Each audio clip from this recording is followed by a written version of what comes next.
Preste atenção no que eu vou falar agora, para você que está aí na internet. Nem todas as pessoas que estão dentro da academia, elas querem ensinar as pessoas o que é correto. O conhecimento, muitas vezes, se mal usado, pode trazer desfalecimento à vida de muitas pessoas, entendeu? Então, eu particularmente, eu tenho esse cuidado, eu não gosto de ficar ludibriando as pessoas, usar o meu conhecimento para ficar ludibriando as pessoas. Mas, infelizmente, nem todas as pessoas pensam assim. Esqueça essa questão dos rótulos, esqueça essa questão de convicção, esqueça isso. Eu peço para você, de fato, prestar atenção no que eu vou falar agora. Veja só. A partir do momento que algo se define como válido, se define como verdadeiro, ele não vem com uma característica científica, ele, sim, é passível de dúvida. É passível de dúvida até aquelas questões que têm um trâmite científico. Todavia, se tem mais credibilidade sobre isso do que simplesmente outros métodos. Exemplo prático do que eu estou falando. Uma pessoa do sexo feminino, ela fica grávida. Ela transou com 2, 4, 5 homens naquela noite. E aí não se sabe quem é o pai. E o que se faz? Se faz um exame de DNA. Eu estou fazendo essa analogia para que você entenda do que eu estou falando. Se faz um exame de DNA, correto? E a partir do momento que se faz um exame de DNA, se aproxima, mediante a ciência, para definir quem é o pai diante do DNA. Então se usa o método científico para definir que aquele pai é determinada pessoa. Só que a porcentagem, mesmo sendo altíssima, é de 99,999999%. Não existe 100%. Por quê? Porque os testes, por algum motivo, ainda podem dar errado.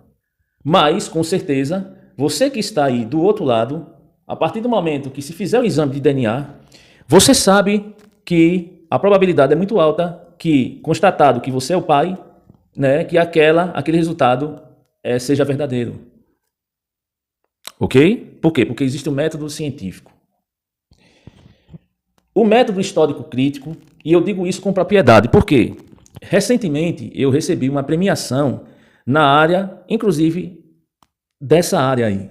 Além de eu ter curso de filologia, além de eu possuir curso na área de filologia, de possuir curso na área de... fiz curso de grego e hebraico, eu também estudei o método histórico crítico. Recebi uma premiação recentemente, que foi enviado pelos Correios, certo? E eu recebi um diploma de reconhecimento fora do país, referente à área de hermenêutica e de exegese. O que eu quero dizer com isso? Eu poderia, particularmente, usar esse meu conhecimento para ludibriar as pessoas e tirar proveito.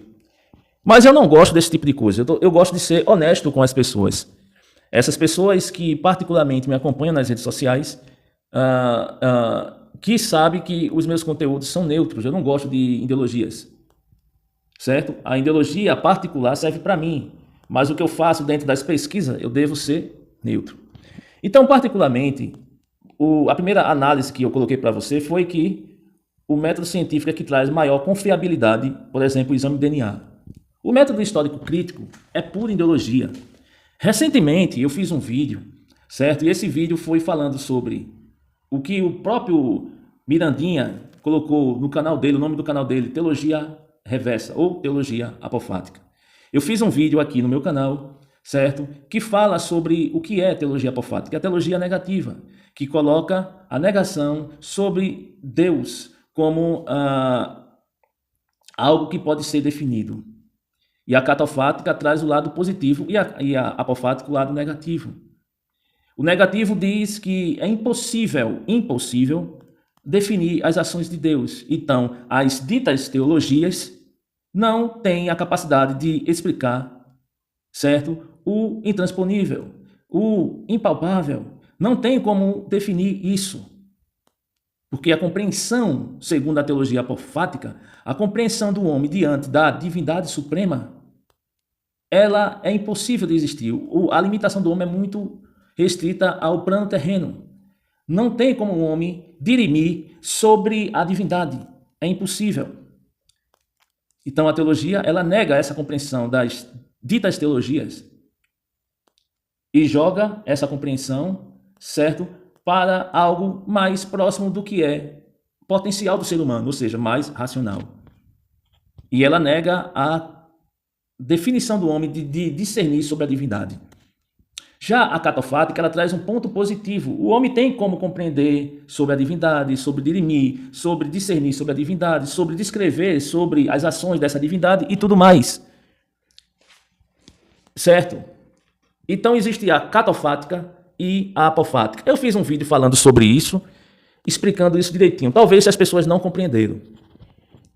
Só que esse dualismo, que se baseia basicamente nas influências, né, dos persas, esse dualismo, que inclusive esse dualismo influenciou também a teologia da comunidade de Qumran. Esse dualismo é necessário para a construção do texto.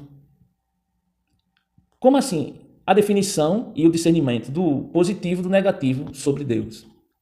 Só que tudo isso é ideológico. Tudo isso é ideológico. Certo? Seja considerar que Deus é sempre bom, com a teologia catofática, sempre bom, tudo que é bom, ou que o homem discerne sobre o que é bom, é a divindade que atua. E tudo especificamente que é negativo de um texto pré-definido, certo? É apofático. Todos os dois são ideológicos.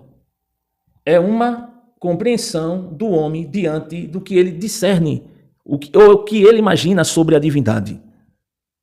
É o que o homem discerne. Alguns indivíduos vão dizer, não, é inspiração divina. Certo? Mas aí vem a teologia apofática e diz, espera aí, você não tem como discernir sobre a divindade, porque você tem um limite, e a divindade não tem esse limite. Ela é infinita. Então você não tem como compreender a linha do impalpável. Tá dando para entender o raciocínio aqui? A linha do divino, você não tem como compreender isso. A apofática vai dizer, e a positiva, no caso a catofática, vai dizer o contrário, tem como discernir. Tudo isso é basicamente a compreensão do homem diante, primeiro, da moral dele. E a moral é baseada em cima do costume. Cada geração, certo? Cada geração que se passa na história da humanidade, certo? Cada geração, ela tem uma compreensão moral. Sim, ela define o que é bom e o que é mal diante, primeiro, da potência. Eu tenho uma potência, você tem outra potência, você que está aí do outro lado, você tem outra potência. Então, eu desejo simplesmente diminuir a sua potência. E como é que eu faço isso? Criando basicamente, limites sobre a potência alheia, fazendo com que a minha potência sobressaia mediante a limitação moral que eu dou sobre o outro. Tudo isso, a moral, é baseada em cima do costume. Costume é moral. Moral é costume. Tá dando para entender aqui o raciocínio? Então, como é que é feita a construção de um texto? É baseado em cima, primeiro, da moral humana, do que o homem define especificamente sobre o que é bom, sobre o que é mal. Por isso que a moral, ela é variável de acordo com a cultura. Tá dando para entender? A moral é variável. Por exemplo, o que pode ser bom para mim pode não ser bom para o outro. O que pode ser bom para mim ou moral para mim pode não ser para o outro. Por quê? Porque as religiões são baseadas em morais, que são costumes locais, certo? Por diversas comunidades tribais, que cria a sua moral, que cria as suas regras, baseada em cima de costume. Mas voltando, a construção de um texto, certo? Diante dessa polaridade de bem e mal, do costume, a moral, ela é baseada em um conceito ideológico. Certo? Por quê? Porque ela é variável. Então, a partir do momento que essa construção moral, ela é variável e ela é ideológica, o texto a qual eu escrevo ele vai ser também ideológico. O que eu colho dentro da perspectiva histórica vai ser ideológico se eu não estive no momento presente. Por quê? De um fato, certo? Essa caneta é um fato. O lápis é um fato. O lápis aqui é um fato. Diante de um fato pode existir diversas interpretações, dependendo do ângulo, dependendo do momento a qual o indivíduo está. Quando eu não estou no período e no momento do fato, certo? Eu vou absorver relatos de segunda ordem, terceira, quarta ordem e quinta ordem.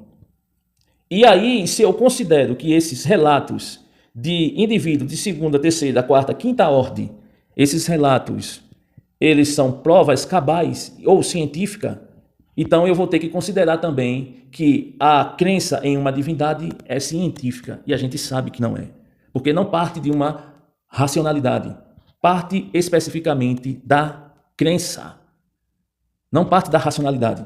O que eu quero dizer com isso? O método histórico crítico, ele utiliza, primeiro, o relato de segunda, terceira, quarta ou quinta ordem, certo? Onde o indivíduo vai ter que acreditar no historiador ou no teólogo do passado que supostamente ouviu um relato sobre o acontecimento daquela época, ou particularmente ele estava no momento e ele relatou, certo? E esses textos podem ter mudanças conforme o escriba que particularmente ele escreveu aquilo, certo? Porque os textos não foram feitos de acordo com a percepção do fato. Eles foram feitos por relato de segunda, terceira ordem, que a gente sabe que a Bíblia foi feita dessa forma, certo? De segunda, terceira ordem. Então, o método histórico crítico vem também a multiplicidade das interpretações do fato. Vem o relato de segunda, terceira ordem, certo? Vem a questão ideológica de definir e discernir sobre a divindade de um aspecto positivo ou negativo, que é pura ideologia. A interpretação também, especificamente, do fato é ideologia, certo? E mais, certo? A partir do momento que o indivíduo utiliza, por exemplo, a arqueologia, ele utiliza que a arqueologia nada mais é que, diante dos fósseis e do que se obtém do fato, existe a conceituação histórica sobre aquilo que está sendo historizado, certo? Então, a arqueologia, ela traz a releitura sobre esses aspectos históricos dos acontecimentos do passado, certo? Todavia, ela também se torna ideológica, por mais que traga a questão científica dentro dessa perspectiva. Por exemplo, a paleontologia é científica, né? A questão da arqueologia, ela não deixa de ser científica, mas ela traz uma interpretação sobre o fato. Tá dando para entender? Então, o que eu quero dizer com isso? Não tem como, diante do que eu falei em vídeos passados, certo? Não tem como, diante dessa possibilidade interpretativa de discernimento sobre o que é moral, o que não é moral, sobre a teologia catofática e apofática, o método histórico crítico não ser ideológico. Sim, ele é pura ideologia. Então, se o indivíduo acredita em relatos de segunda e terceira ordem, ele simplesmente é um cara de fé. É diferente, por exemplo, de um cara que faz um exame de DNA e tem um teste científico, certo? Onde se faz teste múltiplos sobre o resultado e que o resultado traz quase que o veredito de 100% sobre aquilo que se é investigado. É diferente do método histórico crítico. O método histórico crítico, ele traz a junção de ciência com questões interpretativas, que é pura ideologia, certo? Traz as questões morais, da definição do que é bom, do que é ruim, tá entendendo? Pura ideologia, dos costumes de um povo. Traz também a questão da múltiplas significâncias e dos múltiplos significados. Ideologia. O que eu quero dizer com isso? Quando você diz que o método histórico crítico é a maneira de chegar aos textos originais da Bíblia, é uma pura inverdade. É pura inverdade. Só quem fala isso, e eu digo isso com propriedade, porque recentemente, há 2 ou 3 dias atrás, eu ganhei um prêmio na área de hermenêutica e de exegese. O que eu quero dizer com isso? Eu poderia estar dizendo diferente, mas não é. O método histórico crítico é pura ideologia. Eu falar que o método histórico crítico é científico é simplesmente assassinar a verdade dos fatos. Está entendendo a questão? Então, assim, quando eu observo muitos indivíduos que estudaram essa área, né, e diz que isso é científico, são ignorantes, são pessoas extremamente ignorantes ou de má fé. Entende? Até pelo fato que os próprios reis do passado usavam os exegetas para transcrever a Bíblia, para fazer releitura da Bíblia, para fazer interpretações variadas da Bíblia. E quando eu falo Bíblia, eu não falo Bíblia judaico-cristã. Bíblia é conjunto de livros, vem de Biblos. Eu estou falando dentro dessa perspectiva. Então, não tem como o método histórico crítico ser científico. Ele é pura ideologia. Pura ideologia. Você, quando aprende a ferramenta do método histórico crítico, você aprende a criar caminhos, certo, para trazer uma ideologia sob uma perspectiva de raciocínio. Apenas isso. Um abraço do Rafael Nascimento.